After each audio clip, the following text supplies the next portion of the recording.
जिल्ह्यात सतत होणाऱ्या खुनाच्या घटनेने जिल्हा हादरला आहे। अशातच हत्येची घटना घडल्याने नागरिकांमध्ये भीतीचे वातावरण निर्माण झाले आहे।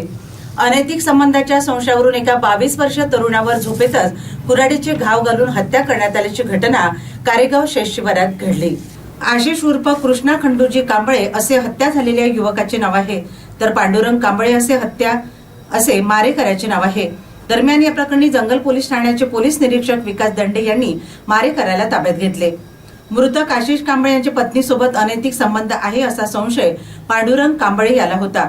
या संशयाच्या रागातून संतप्त झालेल्या पांडुरंग आशिषचा काटा काढण्याचे ठरविले आणि रागाच्या भरात त्याने घरातच झोपून असलेल्या आशिष कांबळे या तरुणाच्या अंगावर कुऱ्हाडीचे घाव घालून हत्या करण्यात आली। त्यामध्ये आशिषचा जागीच मृत्यू झाला।